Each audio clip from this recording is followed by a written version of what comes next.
ଆକାଶବାଣୀ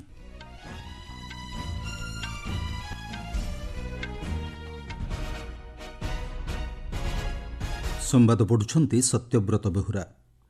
ତାମିଲନାଡୁ ବିଧାୟକ ମାମଲାରେ ସୁପ୍ରିମକୋର୍ଟଙ୍କଠାରୁ ମତାମତ ଲୋଡ଼ିଲେ ରାଷ୍ଟ୍ରପତି।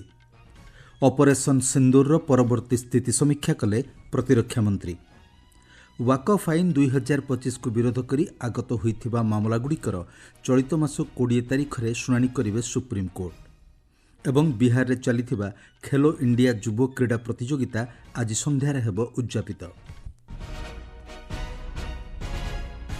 ତାମିଲନାଡୁ ବିଧାୟକ ମାମଲାରେ ସୁପ୍ରିମକୋର୍ଟଙ୍କ ନିର୍ଦ୍ଦେଶ ପରେ ରାଷ୍ଟ୍ରପତି ଦ୍ରୌପଦୀ ମୁର୍ମୁ ଏକ ରେଫରେନ୍ସ ଜରିଆରେ ସର୍ବୋଚ୍ଚ ନ୍ୟାୟାଳୟଙ୍କୁ ପଚାରିଛନ୍ତି ଯେ କୌଣସି ସାମ୍ବିଧାନିକ ସମୟସୀମା ନିର୍ଦ୍ଦିଷ୍ଟ ନଥାଇ ରାଜ୍ୟପାଳମାନଙ୍କୁ ଏକ ବିଧେୟକକୁ ସ୍ୱୀକୃତି ଦେବା ଲାଗି ସମୟସୀମା ସ୍ଥିର କରାଯାଇ ପାରିବ କି ନାହିଁ। ସମ୍ବିଧାନର ଧାରା 143(1) ଅନୁଯାୟୀ ରାଷ୍ଟ୍ରପତି କୌଣସି ମାମଲାରେ ସୁପ୍ରିମକୋର୍ଟଙ୍କଠାରୁ ମତାମତ ଲୋଡ଼ିବା ବ୍ୟବସ୍ଥା ରହିଛି। ରାଷ୍ଟ୍ରପତି ମୁର୍ମୁ ସର୍ବୋଚ୍ଚ ନ୍ୟାୟାଳୟଙ୍କୁ 14ଟି ପ୍ରଶ୍ନ ଉପରେ ମତାମତ ଦେବା ଲାଗି କହିଛନ୍ତି। ଏଥିରେ ସମ୍ବିଧାନର ଧାରା 200 ଏବଂ 201 ଅନୁଯାୟୀ ଏକ ବିଧେୟକକୁ ରାଜ୍ୟପାଳ ଏବଂ ରାଷ୍ଟ୍ରପତି ସ୍ୱୀକୃତି ଦେବା ବିଷୟ ରହିଥିଲେ ମଧ୍ୟ କୌଣସି ନିର୍ଦ୍ଦିଷ୍ଟ ସମୟସୀମା ସ୍ଥିରୀକୃତ ହୋଇନାହିଁ। ରାଷ୍ଟ୍ରପତି ସମ୍ବିଧାନର ଧାରା 200 ଅନୁଯାୟୀ ରାଜ୍ୟପାଳଙ୍କ ନିକଟକୁ ପଠାଯାଇଥିବା ବିଧେୟକକୁ ସ୍ୱୀକୃତି ଦେବା ଲାଗି କେଉଁ ବ୍ୟବସ୍ଥା ରହିଛି ତାହା ଜଣାଇବା ଲାଗି କହିଛନ୍ତି। ସୂଚନାଯୋଗ୍ୟ, ତାମିଲନାଡୁ ବିଧାନସଭାରେ ମଞ୍ଜୁରୀ ଲାଭ କରିଥିବା ବିଧେୟକକୁ ରାଜ୍ୟପାଳ ବହୁ ସମୟ ଧରି ସ୍ୱୀକୃତି ନ ଦେଇ ରାଷ୍ଟ୍ରପତିଙ୍କ ବିଚାର ପାଇଁ ପଠାଇଥିଲେ। ପରେ ରାଜ୍ୟ ସରକାରଙ୍କ ପକ୍ଷରୁ ସୁପ୍ରିମକୋର୍ଟରେ ମାମଲା ଦାୟର କରାଯାଇଥିଲା। ସୁପ୍ରିମକୋର୍ଟ ବିଧେୟକକୁ ନିର୍ଦ୍ଦିଷ୍ଟ ସମୟସୀମା ମଧ୍ୟରେ ସ୍ୱୀକୃତି ଦେବାକୁ ନିର୍ଦ୍ଦେଶ ଦେଇଥିଲେ। ଜାମ୍ମୁ କାଶ୍ମୀର ଗସ୍ତ ଅବସରରେ ପ୍ରତିରକ୍ଷା ମନ୍ତ୍ରୀ ରାଜନାଥ ସିଂ ଆଜି ଶ୍ରୀନଗରରେ ପହଞ୍ଚିବା ପରେ ଅପରେସନ ସିନ୍ଦୁର ପରବର୍ତ୍ତୀ ପରିସ୍ଥିତିର ସମୀକ୍ଷା କରିଛନ୍ତି। ପ୍ରତିରକ୍ଷା ସୂତ୍ର ଅନୁଯାୟୀ ପ୍ରତିରକ୍ଷା ମନ୍ତ୍ରୀଙ୍କ ସହ ମନ୍ତ୍ରଣାଳୟର ଅନେକ ବରିଷ୍ଠ ଅଧିକାରୀ ମଧ୍ୟ ସମୀକ୍ଷା ବୈଠକରେ ଉପସ୍ଥିତ ଥିଲେ। ବୈଠକ ପରେ ଶ୍ରୀ ସିଂ କହିଥିଲେ, हमारे प्रधानमंत्री माननीय नरेंद्र मोदी जी के कुशल नेतृत्व और मार्गदर्शन में ऑपरेशन सिंदूर के दौरान आपने जो कुछ भी किया है उस पर पूरे देश को गर्व की अनुभूति हो रही है। मैं अभी भले ही आपका रक्षा मंत्री हूं, लेकिन उससे पहले तो मैं भारत का एक नागरिक हूं। रक्षा मंत्री के साथ साथ मैं आज भारत के नागरिक के रूप में भी आप सबके प्रति आभार व्यक्त करने के लिए यहाँ मौजूद हूं। ଏହି ଅବସରରେ ମନ୍ତ୍ରୀ ଶ୍ରୀ ସିଂ ସେନାର 15 କର୍ପସ ମୁଖ୍ୟାଳୟ ପରିଦର୍ଶନ କରିଛନ୍ତି। ସେଠାରେ ଅପରେସନ ସିନ୍ଦୁର ସମ୍ପର୍କିତ ବିଭିନ୍ନ ତଥ୍ୟ ଓ ସୂଚନା ସମ୍ପର୍କରେ ପ୍ରତିରକ୍ଷା ମନ୍ତ୍ରୀଙ୍କୁ ଅବଗତ କରାଯାଇଥିଲା।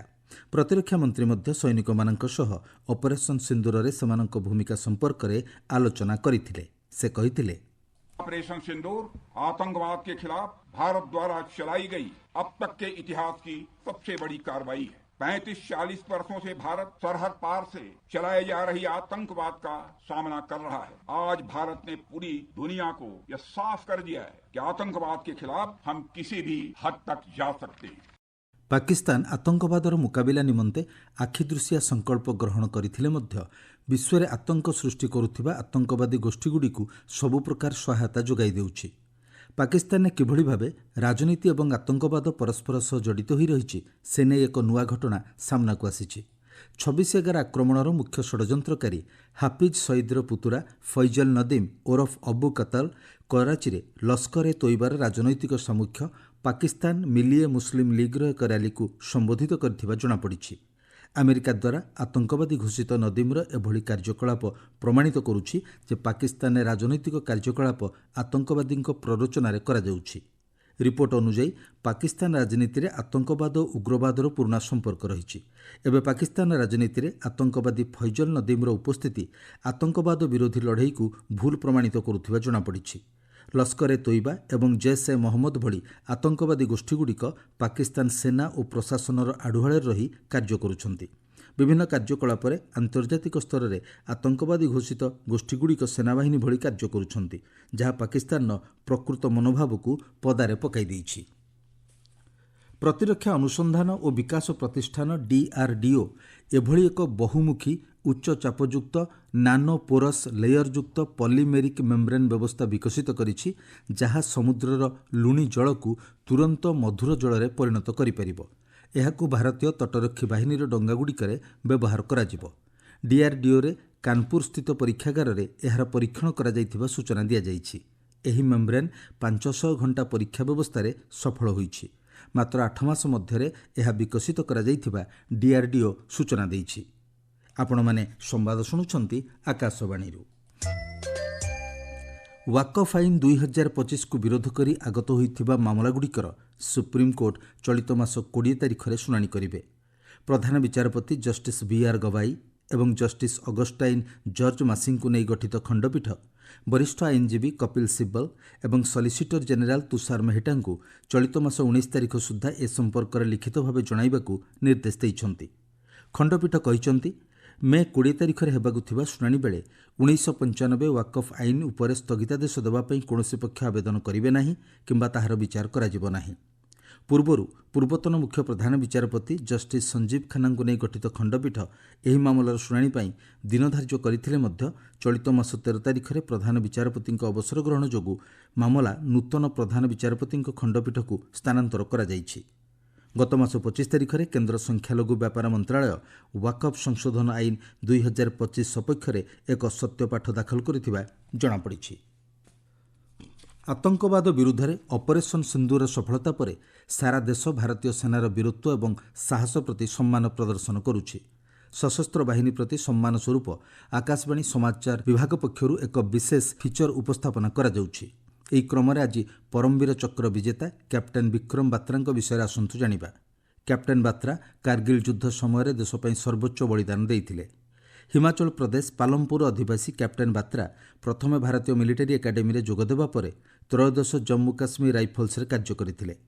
କାର୍ଗିଲ ଯୁଦ୍ଧ ସମୟରେ କ୍ୟାପ୍ଟେନ୍ ବାତ୍ରାଙ୍କ ୟୁନିଟ୍କୁ ଦ୍ରାସ ଅଞ୍ଚଳରେ 4875 ନମ୍ବର ପଏଣ୍ଟକୁ ଅକ୍ତିଆର କରିବା ଲାଗି ଦାୟିତ୍ୱ ଦିଆଯାଇଥିଲା। 1999 ମସିହା ଜୁଲାଇ 7 ତାରିଖରେ ଅତ୍ୟନ୍ତ ଖରାପ ପାଣିପାଗ ମଧ୍ୟରେ କ୍ୟାପ୍ଟେନ୍ ବାତ୍ରା ସେହି ଦିଗକୁ ଅଗ୍ରସର ହୋଇଥିଲେ। ସେ ଆଘାତପ୍ରାପ୍ତ ହୋଇଥିଲେ ମଧ୍ୟ ଶତ୍ରୁପକ୍ଷ ଉପରେ ଗ୍ରେନେଡ୍ ଆକ୍ରମଣ କରିବା ସହ ସେହି ସ୍ଥାନକୁ ଖାଲି କରାଇବାରେ ସକ୍ଷମ ହୋଇଥିଲେ। ନିଜ ଜୀବନକୁ ଭୃକ୍ଷେପ ନ କରି ଶତ୍ରୁପକ୍ଷର ପ୍ରବଳ ଗୁଳିବର୍ଷା ମଧ୍ୟରେ କ୍ୟାପ୍ଟେନ୍ ବାତ୍ରା ପଏଣ୍ଟ ନମ୍ବର 4875 ହାସଲ କରିଥିଲେ। ସେହି ସମୟରେ ଏକ ରେଡିଓ ବାର୍ତ୍ତାରେ କ୍ୟାପ୍ଟେନ୍ ବାତ୍ରା କହିଥିଲେ, ଇଏ ଦିଲ୍ ମାଙ୍ଗେ ମୋର୍। ଆଜି ବି ସେହି ବାର୍ତ୍ତା ଭାରତୀୟ ବୀର ଯବାନମାନଙ୍କୁ ଉଦ୍ବୁଦ୍ଧ କରୁଛି। ଭାରତୀୟ ସାମରିକ ଇତିହାସରେ କ୍ୟାପ୍ଟେନ୍ ବିକ୍ରମ ବାତ୍ରାଙ୍କ ସାହସିକ ପଦକ୍ଷେପ ଆଜି ସମସ୍ତଙ୍କ ପାଇଁ ପ୍ରେରଣାର ଉତ୍ସ ପାଲଟିଛି। କ୍ୟାପ୍ଟେନ୍ ବାତ୍ରାଙ୍କୁ ମରଣୋତ୍ତର ଭାବେ ଦେଶର ସର୍ବୋଚ୍ଚ ସାମରିକ ସମ୍ମାନ ପରମବୀର ଚକ୍ର ପ୍ରଦାନ କରାଯାଇଥିଲା। ଇସ୍ରାଏଲ ପକ୍ଷରୁ ଗତକାଲି ଆକାଶମାର୍ଗରୁ ଆକ୍ରମଣରେ ଗାଜାର ଉତ୍ତର ଏବଂ ଦକ୍ଷିଣାଞ୍ଚଳର 70 ଜଣଙ୍କର ମୃତ୍ୟୁ ଘଟିଛି।